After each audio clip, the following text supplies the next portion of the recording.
Starting from rest, a body slides down a 45-degree inclined plane in twice the time it takes to slide down the same distance in the absence of friction. Okay तो क्या करा यहाँ पे कि एक 45 degree पे incline plane है, ठीक है, और ये जब सरफेस स्मूथ होता है तो जो टाइम लगता है और जब सरफेस रफ़ होता है तब जो टाइम लगता है, तो रफ़ के केस में जो टाइम है वो स्मूथ के केस वाले टाइम से दोगुना है। ऑफ कोर्स दोगुना ही बड़ा ही होगा। तो रफ़ के केस में मान लेते हैं टाइम टी.आर. लगता है, स्मूथ के केस में टी.एस. लगता है, और ये टी.आर. डबल है स्मूथ के केस वाला टाइम से। ये चीज़ें दी गई है।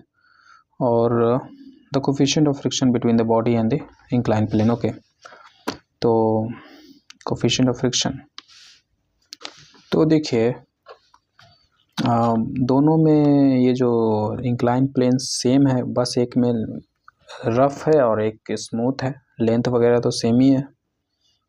तो टाइम का बात किया है तो टाइम से रिलेटेड एक काम करते हैं, दोनों का लेंथ सेम है, टाइम इस तरीके से दिया हुआ है, तो इस बराबर ut plus half at square लगाते हैं।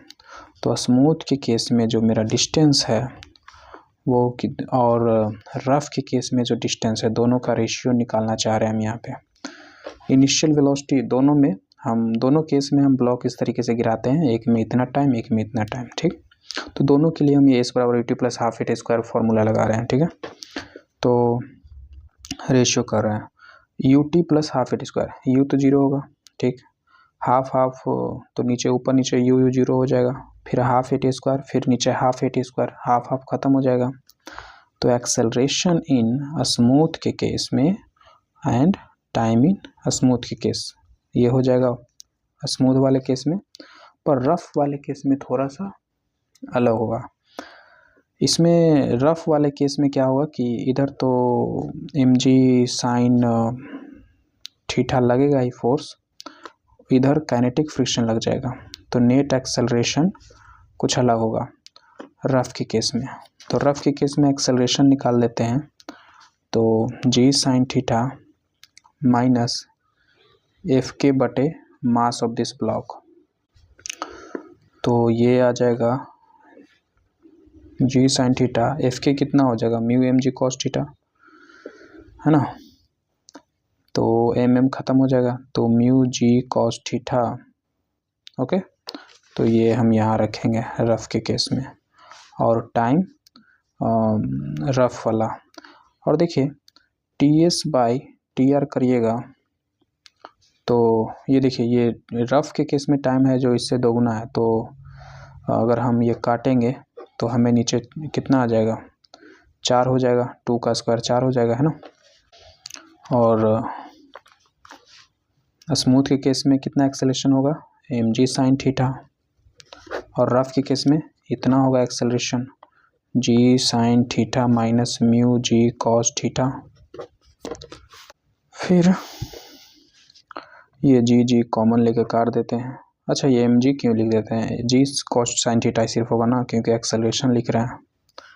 साइन थीटा, थीटा हमें मालूम है 45 डिग्री, तो साइन 45 यहाँ रखते हैं, ठीक है। तो साइन 45 कितना हो जाएगा 1/√2। अच्छा ऐसा करते हैं, इधर देखिए इधर का जो डिस्टेंस है वो दोनों डिस्टेंस तो सेम है, तो कट के 1 आएगा, तो ये वाला वैल्यू इधर रख देते हैं, है ना।